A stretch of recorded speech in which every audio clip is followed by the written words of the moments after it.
Imagine a 5-year-old on a typical Sunday afternoon. Okay. Right. So this kid is just an absolute hurricane of noise and energy.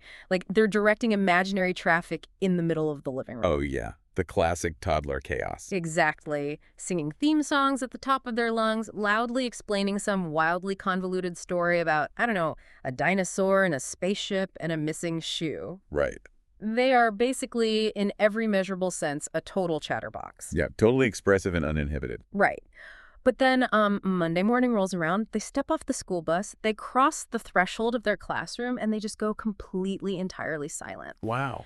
And I mean, we're not talking about a momentary hesitation here. We're talking about an entire school day without a single syllable. Just a complete shutdown. Yeah. They don't speak to the teacher. They don't, whisper to their friends. They don't even ask to use the restroom. It's such a profound and jarring behavioral shift because to witness a child go from highly expressive to completely mute, just depending solely on their zip code, is, well, it's bewildering for most adults. I can imagine. And the statistics actually show this is happening far more often than our current educational infrastructure is really equipped to handle. Which is wild. So welcome, you're listening to The Deep Dive, and today our mission is to decode the mechanics of this exact phenomenon. Yes. We are pulling our insights today from the MentalSpace School Guide to Understanding Selective Mutism. A really fantastic resource, by the way. It is. And the absolute most critical takeaway, like the thing we have to establish from this source material right out of the gate for you, the listener, is a massive paradigm shift. Right. This silence is an anxiety disorder. It is not an act of defiance. It's not a stubborn refusal to participate. And it is certainly not a case of just, simple everyday shyness. Yeah, and the danger of misunderstanding that root cause, I mean, it really cannot be overstated. That's so. Well, when we view a child's silence as a behavioral choice, like when we look at it as a discipline issue or just a personality quirk, we completely botch the intervention. Oh, wow. Okay. Right. Recognizing this as a severe anxiety response is the mandatory first step. Because without that recognition, basically everything an adult does to try and help will likely just make the child retreat even further into themselves. Okay, let's unpack this. Because the neurological and psychological mechanics at play here are deeply counterintuitive, I think. We really are. Yeah, because if you're familiar with standard anxiety responses, you might expect like crying or avoidance, running away. Right, the flight response. Exactly. But the baseline definition in our source guide states that these children speak completely freely and fluidly in environments where they feel totally safe, which is almost always at home with their immediate family. Yes, that's the key distinction. But then they consistently cannot speak in specific social situations. And school is identified as the primary trigger environment here. And the guide really emphasizes the word cannot. Like it is an inability, it is not a refusal. Yeah, that distinction between cannot and will not is really the absolute crux of selective mutism. Okay. We are talking about a physiological response to an overwhelming psychological trigger. Yeah. The anxiety essentially hijacks the nervous system. Wow. Yeah, and it literally inhibits the vocal cords from engaging in those specific settings. Yeah. The child is experiencing a biological lockdown. A biological lockdown. That actually brings to mind a totally different way to visualize this. Oh, like what? Well, instead of thinking of it like a child throwing a silent tantrum, it functions much more like a circuit breaker in a house. Oh, that's a great way to put it. Right. Like when a sudden massive surge of electricity hits the system, the breaker trips, it just cuts the power entirely to prevent a fire. The system shuts down to protect itself. So for a child with selective mutism, the sensory and social demands of a classroom, the noise, the unpredictable peers, the pressure of a teacher's expectations, all of that acts as that massive power surge. Right. It's just too much input. Exactly. The brain detects a severe threat and trips the circuit. The child's vocal cords literally lose power.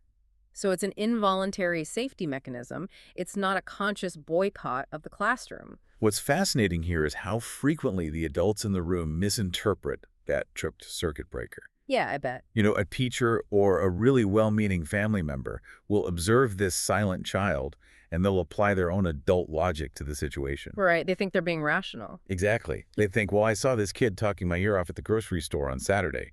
I know they possess the physical ability to speak. Therefore, if they aren't speaking right now, they're just being stubborn.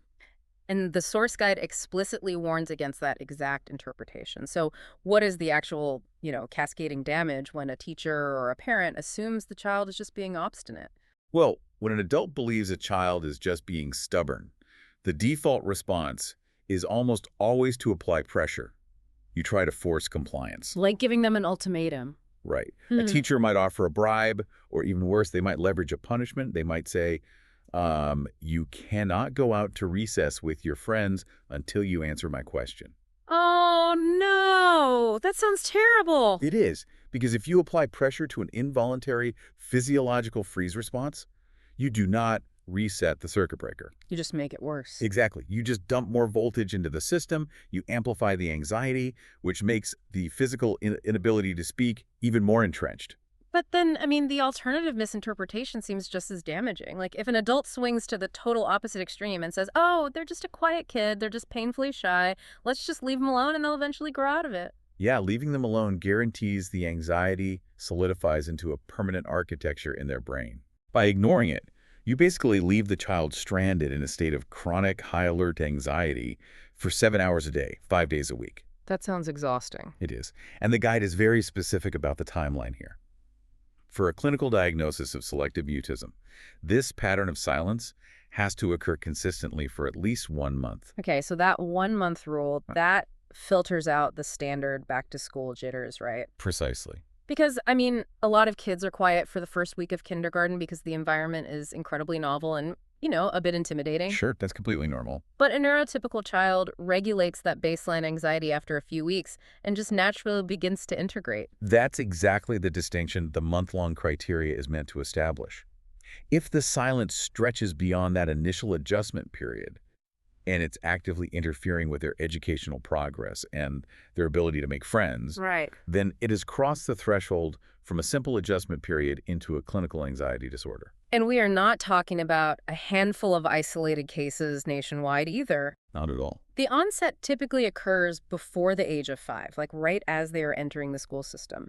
But the prevalence statistic in the source material is the thing that really forces you to reevaluate how common this is. It's surprising. It is. Selective mutism affects roughly 1 in 140 children. Yeah, that ratio means this is an active, everyday crisis happening inside almost every single school building in the country. Think about the math on that. If you're looking at a standard mid-sized elementary school with, say, 500 to 600 students, Right.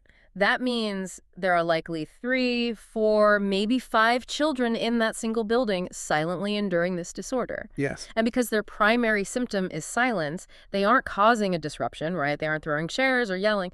So they just fall right to the bottom of the administration's priority list. They become these, invisible kids. And the stakes of that invisibility are brutal. I can imagine. Yeah, the guide does not mince words regarding the long-term consequences of inaction here. Without targeted intervention, selective mutism can persist for years. Years.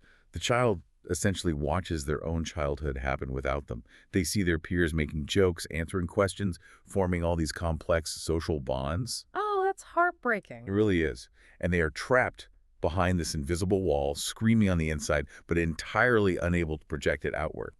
The secondary damage to their self-esteem over those formative years is just incalculable. Which makes the imperative for clinical diagnosis so incredibly urgent. Absolutely. The source emphasizes that this cannot be, a teacher's guesswork or a parent's late-night internet research project. Diagnosis has to come from a licensed clinician. Right. It requires professional assessment. But the incredibly hopeful counterweight to all of this heavy reality is that treatment, when initiated early, is highly effective. Yes, very effective. The guide lists a specific battery of evidence-based methods, things like cognitive behavioral therapy, or CBT, behavioral techniques, gradual exposure, and coordinated parent-school coaching. All very standard, proven methods. But here's where it gets really interesting, because if we look closely at those treatment mechanics, I think you listening might spot the exact same logical friction I did. Oh, yeah? What's that? Well, applying cognitive behavioral therapy to a 5-year-old sounds like an oxymoron. Ah, I see what you mean. Right. CBT relies on identifying irrational thoughts and consciously reframing them. You can't ask a kindergartner to intellectualize their amygdala response. Very true. Furthermore, using gradual exposure as a treatment for a kid who is already paralyzed by the school environment seems highly risky. It does sound risky on the surface. I mean, a school is essentially a sensory chaos machine.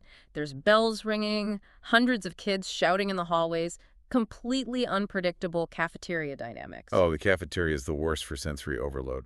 Exactly. So if you expose a child to that chaos when they're already frozen, aren't you just traumatizing them further? That friction you're pointing out is exactly why traditional talk therapy fails miserably with selective mutism. Okay. And it's why the source guide specifically bundles these therapies together. You're entirely correct that a 5-year-old cannot perform cognitive reframing. Right. Therefore, the CBT applied here is highly behavioral and heavily reliant on that fourth pillar you mentioned, coordinated parent-school coaching. Okay. So the exposure is heavily mediated by the adults in the room. Yes, it is entirely constructed by the adults. Gradual exposure for a child with selective mutism is not, throwing them into a crowded cafeteria and hoping they eventually ask for a milk carton. Right. Sink or swim. Exactly. We don't do that. Mm-hmm. It's a process of microscopic, rigorously controlled titration. It requires building a synchronized ecosystem around the child to act as a buffer against the school's natural chaos. So walk us through what that microscopic exposure actually looks like in practice. Because if the school is inherently chaotic, how do you titrate that anxiety? Well, it might start with the child entering the classroom after hours on a weekend, when the building is entirely empty and silent.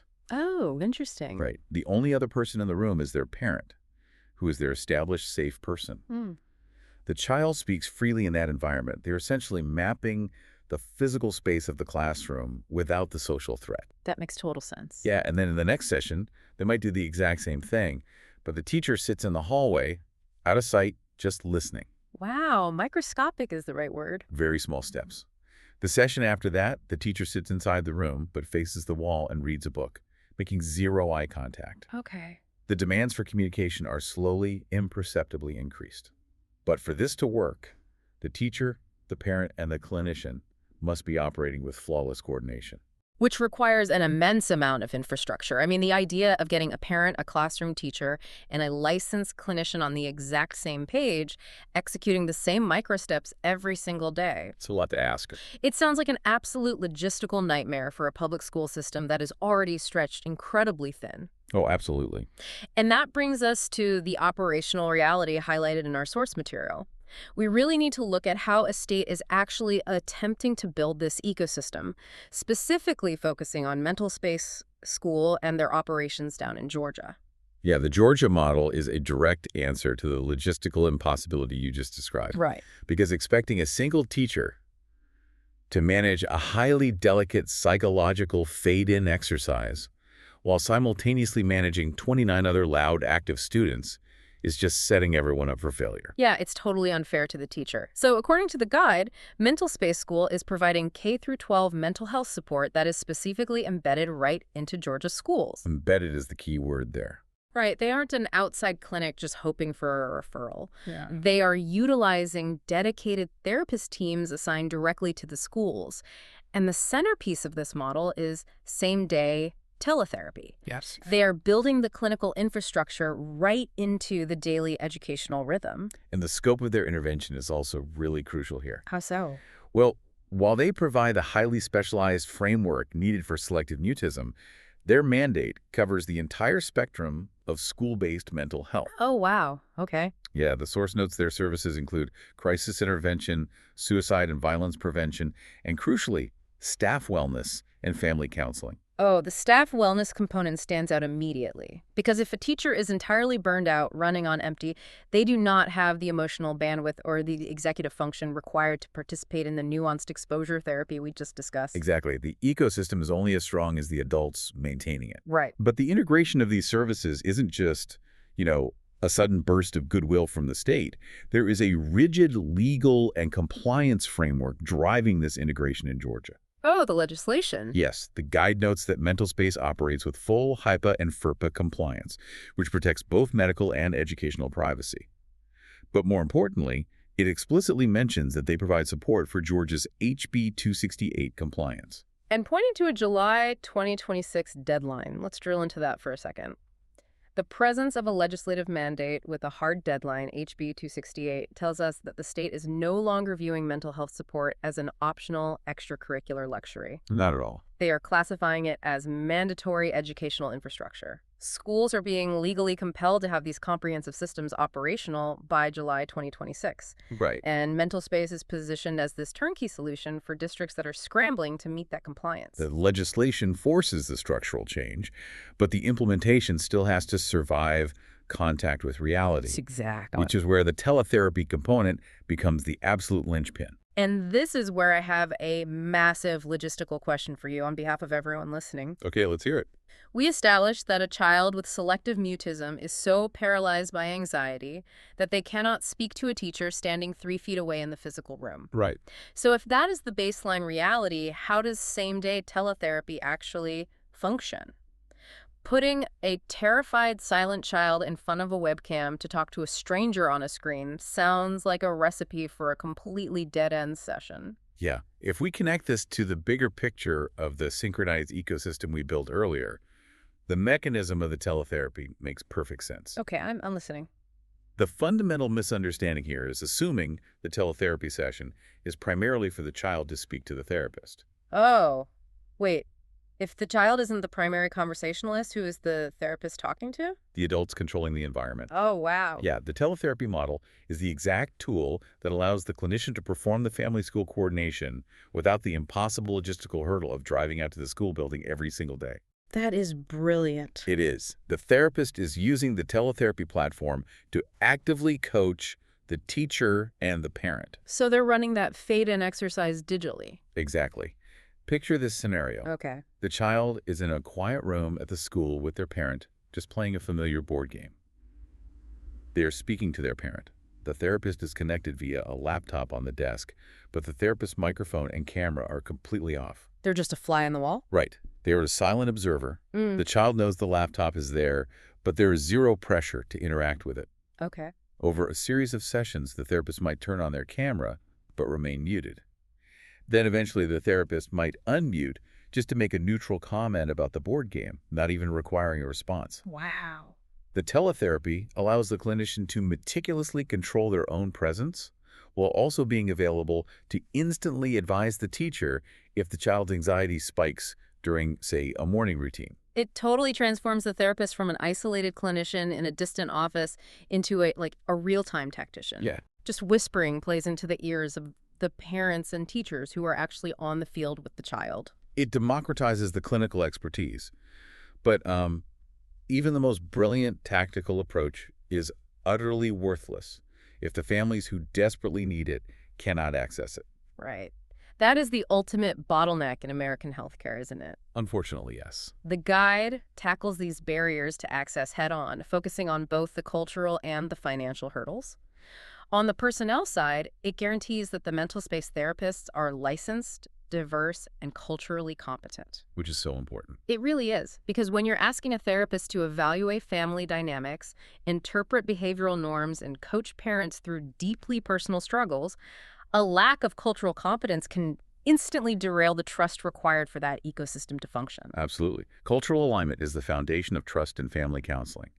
If the parents do not feel understood by the clinician, the coordinated coaching model just collapses instantly. But the financial barrier is where the Georgia model shows its real teeth, I think. The guide states that for Medicaid patients, the cost of this comprehensive therapy is $0, not a reduced copay.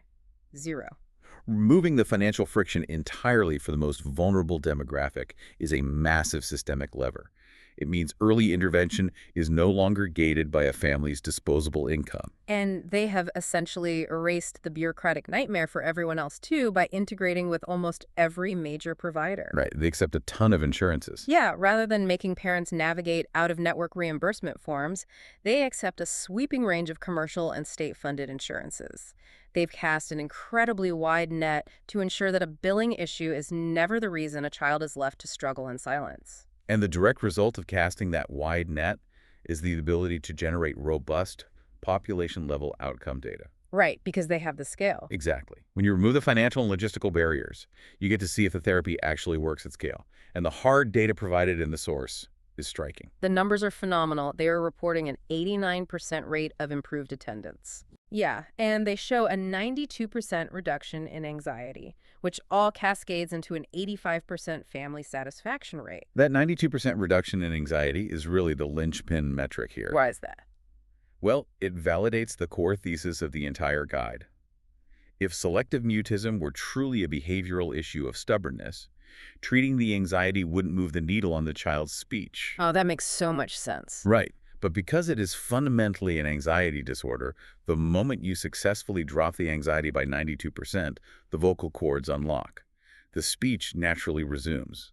So what does this all mean? Yeah. When you layer all these components together, the accurate diagnosis, the microscopic gradual exposure, the real-time teletherapy coaching, and the complete removal of financial barriers, it reminds me of an old analog radio. Oh, okay. Let's hear it. Imagine you're trying to tune into a specific station, but the dial is just slightly off. All you hear coming out of the speakers is aggressive, deafening static. Right. The static is so loud you can't even tell what kind of music is supposed to be playing. That static is the anxiety. It is heavy, it is overwhelming, and it drowns out every other function in the child's brain. The static just completely consumes the system. Right. And what MentalSpace School is doing by training the teachers, supporting the parents, and legally embedding this infrastructure right into the school building is finally giving the adults the correct dials to turn. I love that. Thanks. They are carefully, methodically tuning out the static. And the beautiful part is, once the static of the anxiety is gone, you realize the broadcast was playing the entire time. Yes. The child's voice, their complex personality, their weird, winding stories about dinosaurs and spaceships. It all finally comes through loud and clear. The child hasn't changed. The interference has just been removed. This raises an important question for us to consider, I think, as we look at the broader implications of these outcomes. Yeah. The data from Georgia proves something vital about our educational systems. It proves that when we combine culturally competent support with early, evidence-based intervention, seemingly intractable disorders can be managed and overcome. Absolutely. We do not have to accept the premise that a child must remain frozen in fear for their entire academic career simply because the logistics of treatment are difficult. No, we don't. The clinical tools exist. The logistical hurdles, like coordinating adults in a busy school, can be solved through embedded teletherapy. It simply requires the structural commitment to build and fund that ecosystem.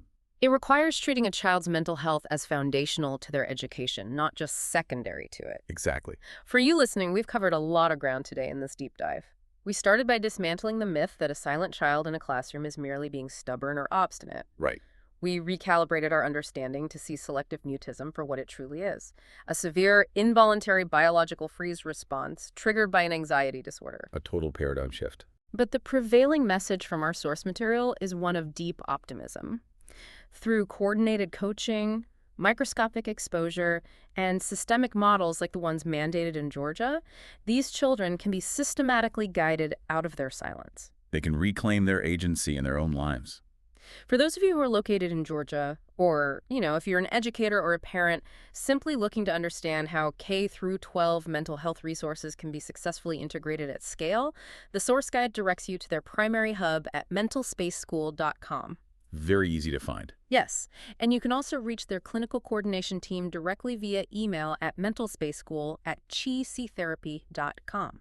As we wrap up this deep dive, I want to leave you with a final thought to mull over. One that stretches far beyond the walls of an elementary school. Okay, I'm intrigued. Think about the adults you interact with in your professional life. Consider the colleagues who struggle with intense workplace social anxieties, the people who completely freeze up when asked to speak in a meeting, or who seem utterly unable to advocate for themselves in a high-pressure environment. Oh, wow. Yeah. We tend to view those as fixed adult personality traits. But we have to wonder, could some of those severe adult communication struggles simply be the long-term, calcified echoes of unrecognized childhood anxiety responses? That is profound. Responses just like selective mutism that 20 or 30 years ago were casually written off by teachers and parents as just a kid being the quiet one. It frames adult workplace dynamics in a completely different light. It reminds us that catching these freeze responses early isn't just about making kindergarten easier. It is about altering the entire trajectory of a person's life. We have to ensure that the 5-year-old chatterbox on a Sunday has the support they need to remain a chatterbox on Monday morning. Thank you for joining us on this deep dive. We'll catch you next time.